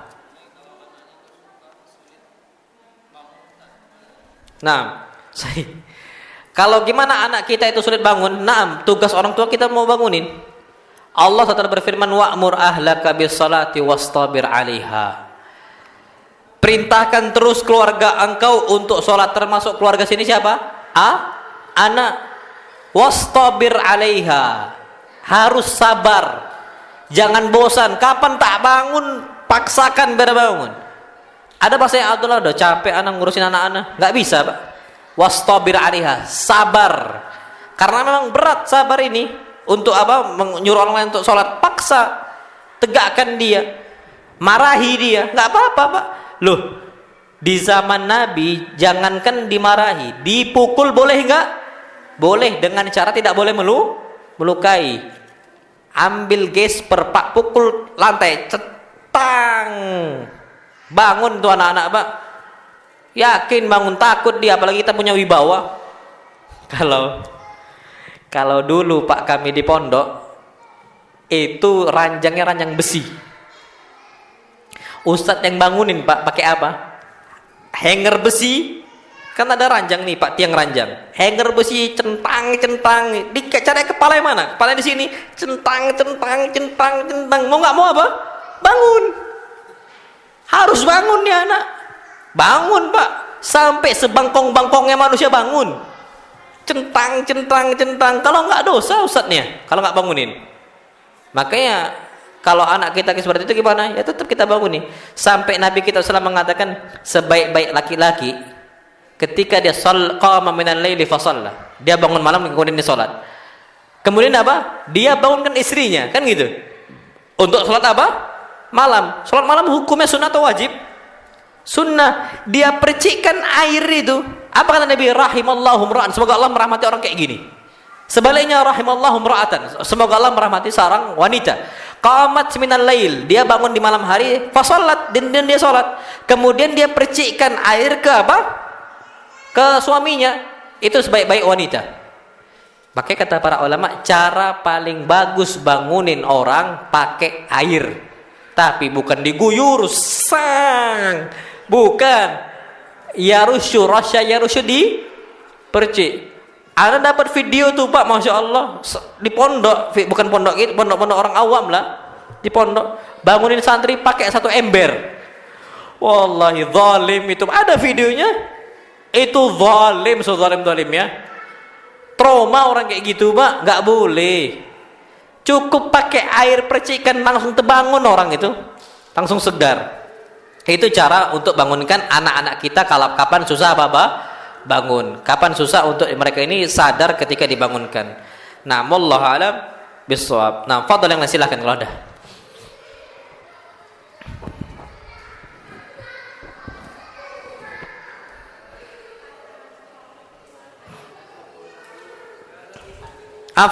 Fadhil Pak.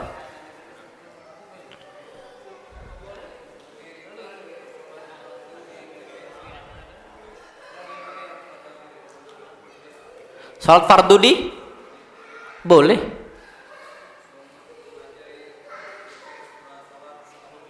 Nah, taib. Bolehkah kita itu langsung, jadi gini Pak ya, salat asar semua disuarakan gitu? Iya, boleh. Nggak ada masalah sama sekali. Diperbolehkan. Kenapa? Karena di zaman Nabi kita Muhammad SAW sampai dijaharkan. Asar bacaannya salat apa? Suara jahar. Boleh. Karena boleh kita Pak menjaharkan salat di waktu sir dan mensirkan salat di waktu jahar, itu boleh. Contohnya salat malam kita jaharkan boleh. Ada kala kita sirkan boleh. Tapi yang paling afdal sesuai pada tempatnya. Cuman ketika maqam untuk mengajarkan boleh dijaharkan karena ada kebutuhan penting. Salat asar aslinya apa? Sir. Tapi kapan dijaharkan itu suatu hal yang dituntut gara-gara untuk mengajarkan, boleh. Anda ambil contoh. Zikir Pak, jahar atau sir? Sir. Apa kata Ibn Abbas? Wa innan nabiyya SAW, hadis sahih, la yajharu bi dzikrihi hatta arafna annahu intaha min salatihi. Nabi dulunya di awal-awal Islam, beliau itu sering zikir itu dijaharkan. Sampai kami itu tahu bahwa Rasul selesai sholat atau belum dari Rasul itu ketika sudah apa? Zikir. Jadi kedengaran sampai rumah. Kedengaran. Cuman bukan jamaatan, bukan. Zikir ngangkat suara aja. Tapi kapan semua sahabat lagi yang udah tahu cara berzikir yang benar, maka Nabi apa? Sirkan di zikir. Berarti ketika di waktu sir aslinya dibutuhkan untuk jahar, anggaplah sholat asar nanti. Dulu Pak kami juga sama detail dulu. Masih kecil-kecil dulu Pak, Masya Allah, Allahu Akbar. Hatta di pondok, anak-anak bidaiyahnya, zuhurnya tetap dia apa? Disirkan sampai dia apa? Dijahar, dikeraskan untuk mendidik mereka gimana bacaan sholat yang benar. Di sekolah Islam istilah anggap anak-anak kecil itu gitu Pak metodenya. Kapan disirkan, yakin banyak nggak baca, banyak nggak paham. Pahala nggak bagi mereka? Pahala sah bagi mereka ketika mereka nggak mengerjakan satu hal yang membatalkan sholat mereka. Kapan Allah Akbar, Alhamdulillah Rabbil Alamin, Ar-Rahman Ar-Rahim, mengucap dia sah. Coba kapan? Besar kali suaranya. Nggak sah baru. Kalau dia negur kawannya lagi kan, besar kali suaranya. Itu baru nggak sah. Tapi kalau dari awal sampai akhir dia nggak melakukan pembatal sholat, dijaharkan sah jawabannya. Itu kata para ulama. Makanya kenapa Nabi SAW, para sahabat tuh tahu bacaan Nabi sujud itu apa, bacaan Nabi duduk dan terus sujud itu apa, bacaan Nabi i'tidal itu apa. Kenapa? Karena Nabi jaharkan. Contohnya Ummu Salamah, Aisyah, sampai sahabat-sahabat Nabi yang lain, doa sujud yang paling dibaca oleh Nabi SAW adalah Allahumma ya muqallibal qulub. Dari mana mereka tahu? Karena Nabi jaharkan. Kalau kita Pak antum sujud ada di sini, tak dengar anak sujud Pak sirkan, anak nggak tahu apa yang antum minta sama Allah, nggak tahu anak. Cuman kenapa para sahabat lagi yang tahu? Nggak ada Pak orang sujud ceritanya didengerin kayak gini. Itu ganggu orang apa? Sholat nggak khusyuk orang yang sholat Pak, orang sujud Pak, apalah didengerin ya, apa yang diucapkan nih? Nggak mungkin. Tentu Nabi SAW itu ketika berdoa dijaharkan. Cuman untuk menunjukkan yang bacaan yang benar itu seperti itu. Ngerti nggak Pak sampai sini? Jadi diperbolehkan. Zikir untuk sementara dijaharkan boleh. Itu tujuannya untuk apa? Mengajarkan bagaimana bacaan zikir yang benar. Tapi kapan sudah bisa semuanya, ya sudah, nggak perlu lagi kita jaharkan. Jadi seperti itu. Nah, wallahu alam bishawab. Fadlan silahkan. Nah, fadl Pak.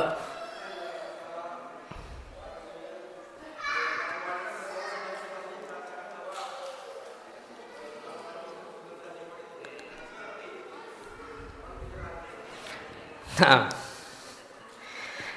baik. Baca surah Al-Kahfi di hari Jumat sunnah atau tak sunnah? Sunnah.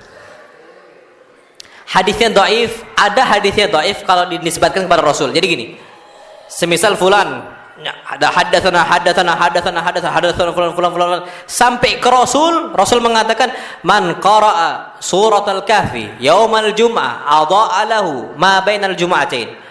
Rasul bersabda, barang siapa yang baca surah Al-Kahfi di hari Jumat, maka Allah akan kasih dia cahaya sampai Jumat berikutnya. Taib, hadis ini dhaif betul. Ucapan itu Pak Rasul mengatakan itu dhaif betul. Tapi sahih bahwasanya qala hadatsana sampai Abu Sa'id an Abi Sa'idin Al-Khudri radhiyallahu anhu annahu qala, dari Abu Sa'id Al-Khudri radhiyallahu anhu bahwasanya beliau berkata, yang ngomong siapa? Abu Sa'id. Apa kata Abu Sa'id? Abu Sa'id mengatakan, jadi enggak menyampaikan kalau Rasul enggak. Yang ngomong ini siapa? Abu Sa'id. Apa kata Abu Sa'id?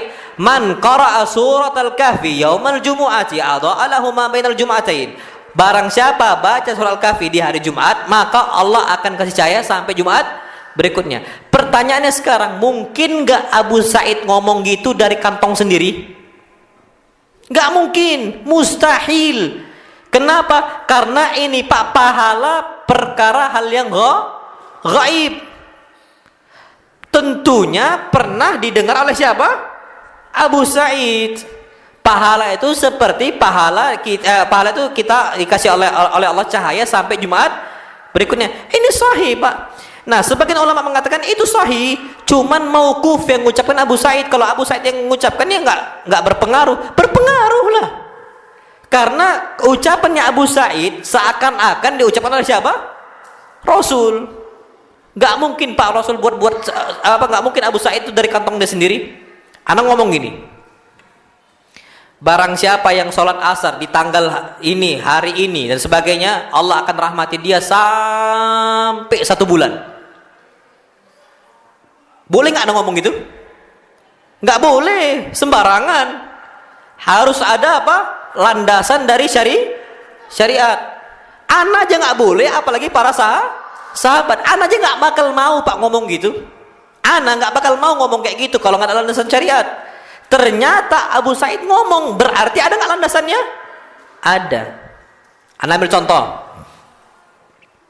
Antum tahu Pak, ketika sholat Id, takbir Id, tahu takbir Id? Allahu Akbar. Allahu Akbar kan? Antum angkat tangan atau enggak? Ada yang ngangkat, ada yang tidak. Yang ngangkat tangan Pak, antum cek hadis dari Nabi tidak pernah disebutkan ngangkat tangan ketika takbir Id, nggak pernah sama sekali.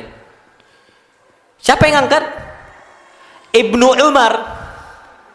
Sedangkan sahabat yang paling kuat megang sunnah Nabi dari semua seluruh sahabat, Ibn Mas'udnya, Ibn Abbasnya, Ibn Umarnya, semua yang paling kuat, hatta Aisyahnya yang paling kuat siapa? Ibnu Umar. Kalau Ibnu Umar ngangkat, nggak mungkin Ibnu Umar buat sendiri. Ngerti Pak? Walaupun nggak ada hadisnya, berarti Ibnu Umar melihat Nabi sedang apa? Ketika Id, takbir Id, ngangkat tangan. Paham nggak sampai sini? Kalau nggak ada landasannya, bid'ah nggak itu? Bid'ah. Karena itu sunnahnya Ibnu Umar, bukan sunnahnya siapa? Rasul. Nggak mungkin Mbak. Takutlah pasti para sahabat. Apalagi Ibnu Umar ini nggak bakal menjalankan suatu hal kecuali dijalankan oleh Rasul kita Muhammad SAW. Jangankan urusan ibadah, urusan sendal pun mau sama, ukur bahannya apa, modelnya apa. Modelnya Pak, sendalnya Ibnu Umar sama persis dengan modelnya sendalnya siapa? Rasul. Antum baca dalam kitab Syama'il Muhammadiyah, sama persis, bahannya juga sama. Walaupun memang betul Rasul nggak pernah kerjakan, maksudnya bukan Rasul nggak pernah kerjakan, nggak pernah disebutkan dari hadis Rasul ngangkat. Tapi apa kata para ulama? Para ulama mengatakan adamu dzikri la yadullu 'alal adam. Tidak disebutkan bukan berarti itu nggak terjadi. Paham? Taib. Tidak disebutkan bukan berarti tidak terjadi. Anda ambil contoh.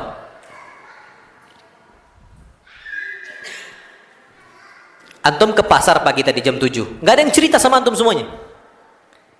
Nggak ada yang menceritakan antum tuh berangkat jam 7 tadi ke pasar. Apa kata para ulama? Adamu dzikri la yadullu 'alal adam.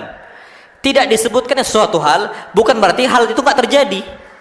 Mungkin bisa terjadi. Antum berangkat jam 7, nggak ada yang nengok antum. Afwan, maksudnya nggak ada yang cerita ke antum, cerita ke orang lain bahwa antum berangkat jam 7.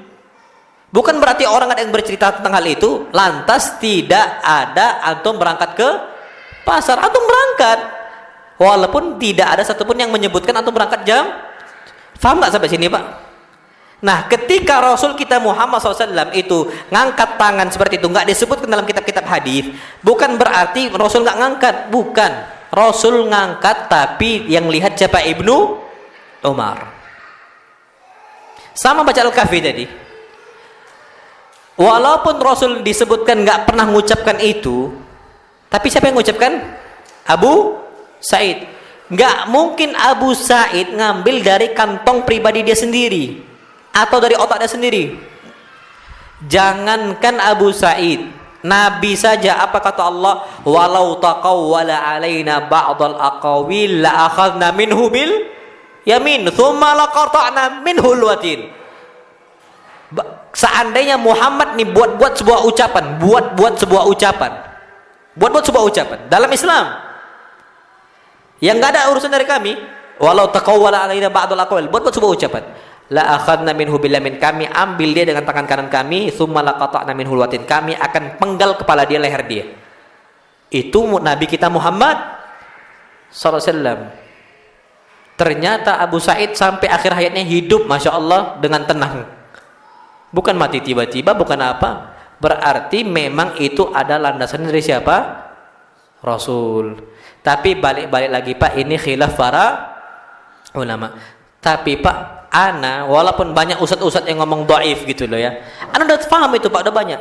Cuman jumhur ini mayoritas para ulama itu mengatakan hadis itu sahih. Dan bahkan sampai 3 madhab, Abu Hanifah, Syafi'i sama Hanbali. Madhabnya Abu Hanifah, madhabnya Syafi'i, madhabnya Imam Ahmad, semuanya mensunahkan untuk membaca surat Al-Kahfi di hari Jumat. Ulama banyak yang mensahihkan itu, Pak. Kalau ada yang mendhaifkan, biasa, wajar. Cuman kalau anak kapan ditanya itu, maka anak jawab bahwasanya tetap disunnahkan karena hadisnya Abu Sa'id yang ngomong itu sahih. Dan kita, Pak, sahihnya hadis ataupun dhaifnya hadis itu bisa ngecek. Kalau anak ngecek, ustadz pun juga ngecek. Kapan yang kita cek berbeda dengan ustadz kita itu wajar selama kita bertanggung jawab dengan apa yang kita ucapkan. Kalau anak mau taklid buta sama ustadz anak, mereka dewan fatwa nih, Pak, semua hampir rata-rata ustadz kita semua. Ustadz Arifin Badri, Ustadz Syafiq Basalam, Ustadz Muhammad Nur Ihsan. Ini ustadz kibar di SD dulu. Cuman kapan kita berbeda pendapat itu biasa. Ustadz Anas Burhanuddin, masya Allah, Pak, itu asatidah kiram semua. Cuman ana beranggapan tetap berbeda pendapat di situ, bahwasanya yang tetap disunnahkan bahwasanya kita membaca surat Al-Kahfi di hari Jumat. Tapi kalau antum menganggap hadisnya dhaif, ya sudah.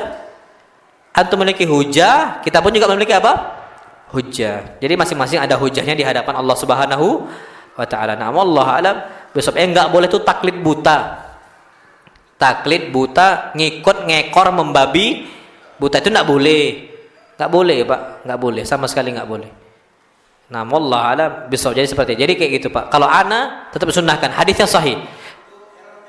Iya.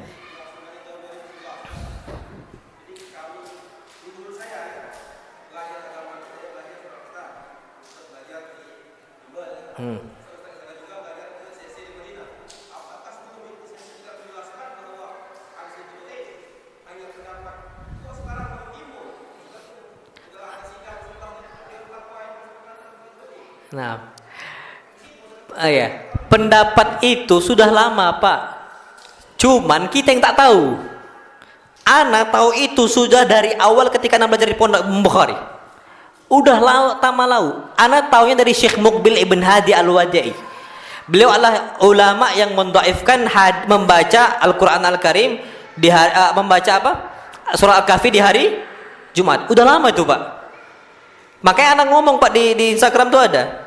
Cuman yang baru tahu ini ikhwan-ikhwan. Ustadz-ustadz tuh udah tahu lama. Dan ustadz-ustadz yang mendhaifkan pun anak udah tahu. Cuman kita baru tahu.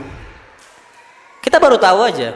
Kalau ana Pak masyayikh Yaman yang murid-murid murid-murid Syekh Muqbil Ibn Hadi Al-Wadi hampir rata-rata mendhaifkan hadis itu. Tapi ada salah satu ulama senior muridnya Syekh Muqbil Ibn Hadi, ahli hadis juga. Namanya beliau Syekh Mustafa Al-Adawi. Syekh Mustafa Al-Adawi ini mensahihkan hadis ini, tapi bukan yang sampai ke Rasul. Sampai ke mana? Abu Sa'id. Nah, jadi Pak, itu sudah lama sebenarnya. Cuman mungkin kita yang baru tahu. Kita yang baru tahu. Maksudnya ikhwan-ikhwan yang baru tahu. Kalau ana jujur Pak, udah tahu lama sejak dulu di Bukhari. Awal ana masuk Imam Bukhari tahun 2006. Ana taunya itu kelas 3 mutawasid, berarti tahun 2009. Ana udah tahu itu. Antum tahu Ustaz Ja'far Umar Thalib? Dulu yang Masya Allah dakwah sunnah ini menyebar di Indonesia dari jalur beliau. Beliau dulu Pak ditazkiyah sama Syekh Muqbil Ibn Hadi Al-Wadi. Sebelum beliau ada perubahan setelah itu. Dan di kitabnya Syekh Muqbil itu ada, dan banyak yang baru tahu. Oh, Ustaz Ja'far di tazkiyah ya. Memang di tazkiyah. Ada dari dulu. Cuman banyak yang baru tahu. Itu kan sih. Macam gini. Pemilu. Ribut enggak dulu? Antara yang mengharamkan dan menghalalkan. Padahal Pak, wallah ajib.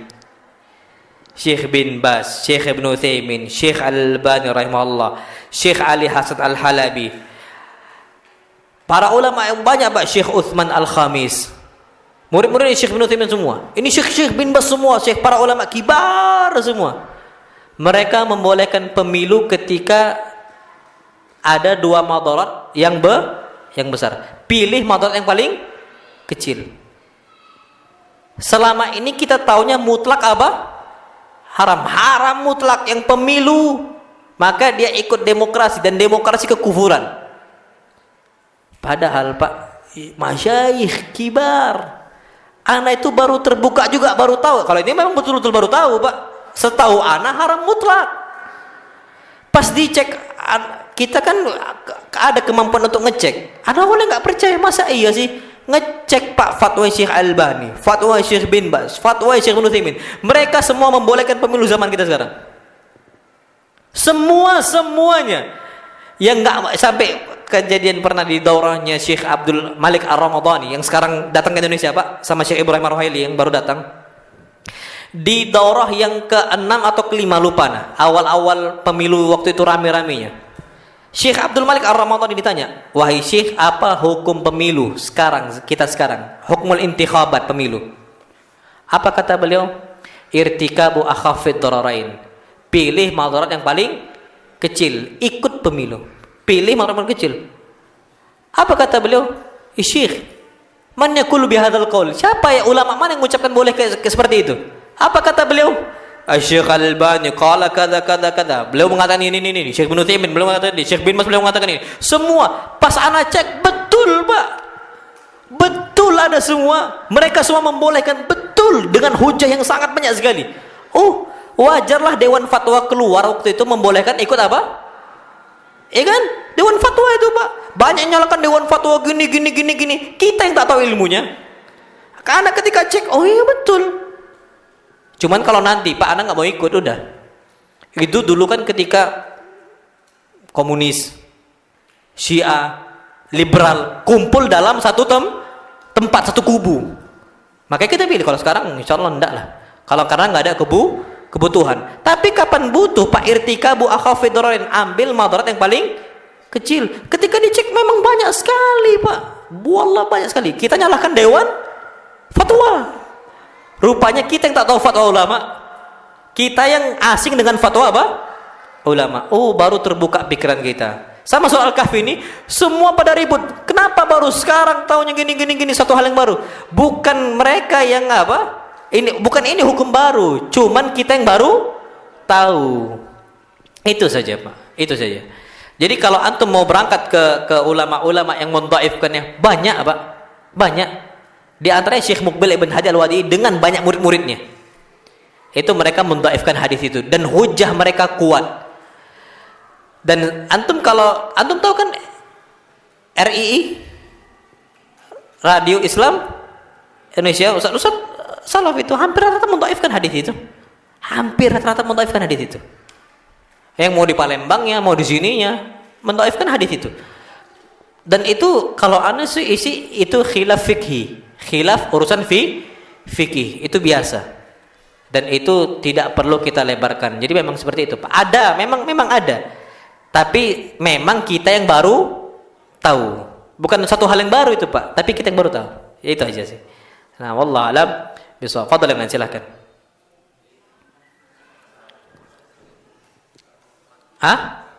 Asar udah masuk? Nah, kita asar dulu. Setelah ya udah tutup berarti. Bukan asar dulu. Wasallallahu Nabi Muhammad, kurang lebih mohon maaf, Pak. Jadi ana balik lagi, ana pilihan antum, mau antum itu istilahnya baca surah Al-Kahfi atau enggak, masing-masing ada hujahnya di hadapan siapa? Allah SWT. Terus pemilu, Pak, ana enggak ngajak antum untuk apa? Pemilu. Itu tahun yang lalu yang ngeribut ketika banyak mudarat yang terjadi. Antum silakan ambil karena Pak semua asatidzah, Ustaz Ali Musrinya, Ustaz Syafiqnya, Ustaz Arifin Madri, semua mereka ikut pemilu, Pak. Semua ikut pemilu. Semua hampir rata-rata Ustaz kibar mereka dakatir itu ikut karena kondisi seperti itu. Tapi kalau zaman kita sekarang kayaknya enggak lagi lah. Enggak tahu ya, rasa kayaknya enggak terlalu besar kayak zaman-zaman dulu. Kalau zaman dulu, Pak, dibuat kabur gitu loh. Tunggu fatwa. Ketika ada fatwa para ulama yang mereka mengatakan silakan, ya silakan. Kalau enggak usah, Pak. Terlalu naif gitu loh. Terlalu sayang kita itu menceburkan diri untuk satu hal demokrasi. Terlalu kotor gitu loh, Pak. Kecuali penting nian.